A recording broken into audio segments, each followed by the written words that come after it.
सभी दर्शकों को प्रदीप शर्मा का सहिष्णु नमस्कार। मेरे YouTube चैनल प्रतिबिंब पर आप सभी का स्वागत है। हमारे चैनल की मानस रामायण श्रृंखला की यह 15वीं कड़ी है।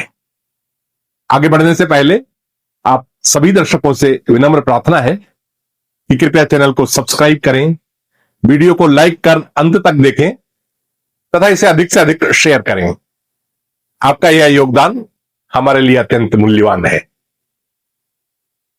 पिछले अंकों में हमने देखा था कि मानस के अनुसार निषाद राज श्री राम के साथ चित्रकूट तक उनकी पर्णकुटी का निर्माण करने गए थे और चूंकि उन्हें पर्णकुटी तक पहुंचने का रास्ता मालूम था, इसलिए निषाद राज भरत और शत्रुघ्न के साथ वन में चल रहे थे।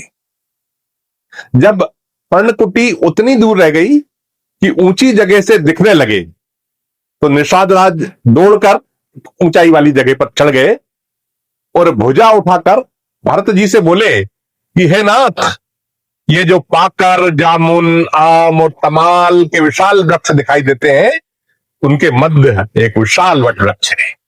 उसी के पास नदी के किनारे श्री राम जी की पर्णकुटी छाई है।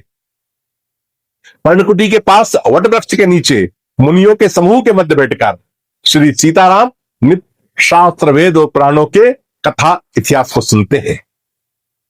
सखा के वचन को सुनकर भरत जी प्रेमवश अपनी सुदबुद्ध हो बैठे। उस प्रेम के वश होकर वन के पशु, पक्षी, वृक्ष सभी उस प्रेम में भंग हो गए। इसी प्रेम में विवश होकर निषाद राज तो मार्ग ही भूल गए। तब देवताओं ने जिस मार्ग पर उनको जाना था उस पर फूल बरसाकर पथ प्रशस्त किया।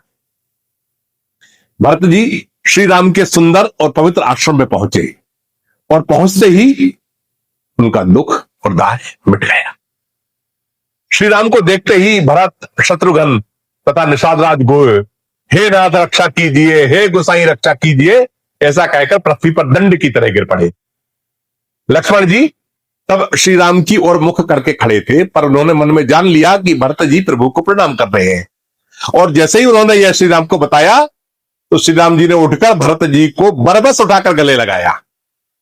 इस मिलन की प्रीति इतनी थी कि तुलसीदास जी बोले, कभी कुल अगम कर्म मन भानी, अर्थात इस प्रीति का बखान कर्म, मन और वाणी तीनों से अगम है। इसके बाद प्रभु शत्रुघ्न और निषाद राज से मिले। भरत जी ने लक्ष्मण को गले लगाया तथा लक्ष्मण ललक कर शत्रुघ्न से मिले। भरत और शत्रुघ्न ने सीता जी की चरण रज अपने सिर पर धारण की। सीता जी ने उनके सिर पर हाथ रख स्नेह के साथ आशीर्वाद दिया। सीता जी को अपने अनुकूल देख भरत जी सोच रहित हो गए और उनके हृदय का कल्पित भय जाता रहा। जब निषाद राज ने बताया कि गुरुदेव और सभी माताएं आई है, तब श्री राम ने गुरुदेव को अनुज सहित दंडवत प्रणाम किया। फिर माताओं में श्री राम सबसे पहले कैकेयी से मिले। उनके चरणों में पड़कर प्रभु ने कहा कि माता, सारा दोष काल, कर्म और विधाता का है। फिर प्रभु ने गुरु माता अरुंधति जी के चरणों की वंदना की और फिर दोनों भाई पैर पकड़कर सुमित्रा जी की गोद में जा चिमटे और सबसे अंत में प्रभु कौशल्या जी के चरण स्पर्श करने पहुंचे। फिर श्री राम ने सभी आगंतुकों से अपने आश्रम में पधारने का अनुरोध किया। जब सभी लोग, प्रमुख लोग आश्रम पधार गए, तब वशिष्ठ जी ने महाराज दशरथ के स्वर्गवास की बात सुनाई, जिसे सुन रघुनाथ जी ने दिल से दुख पाया।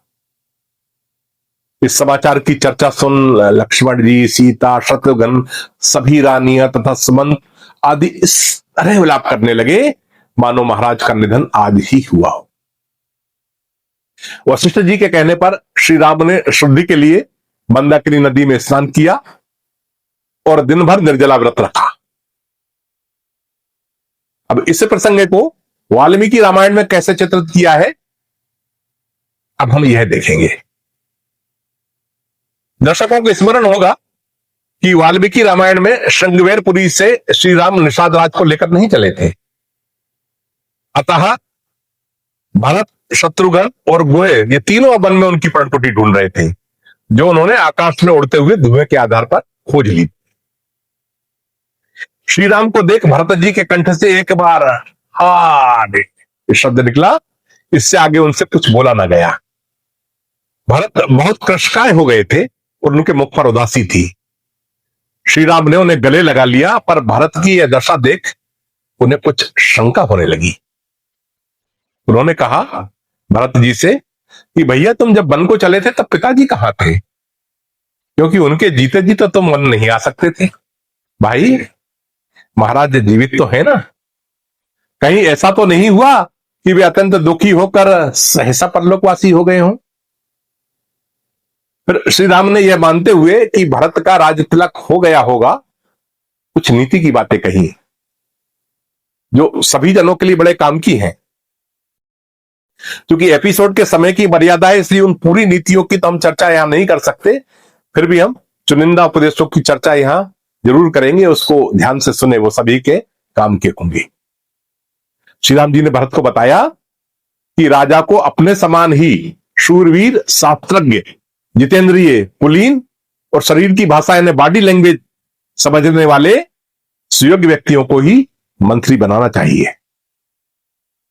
और विजय का मूल कारण होती है अच्छी मंत्रणा, पर अच्छी मंत्रणा की सफलता के लिए इसका गुप्त रहना आवश्यक है। अगर वो फूट गई तो उसका प्रभाव समाप्त हो जाता है। और कोई अगर बहुत गूढ़ विषय है तो उस पर राजा को ना तो कभी अकेले विचार करना चाहिए और ना बहुत सारे लोगों के साथ। और कुछ कार्य ऐसे होते हैं जिनमें संसाधन तो कम खर्च होते हैं, पर उनका फल बहुत बड़ा होता है, यानी उसका रिसोर्स और जो रिजल्ट निकलता है उसका रेशो काफी होता है।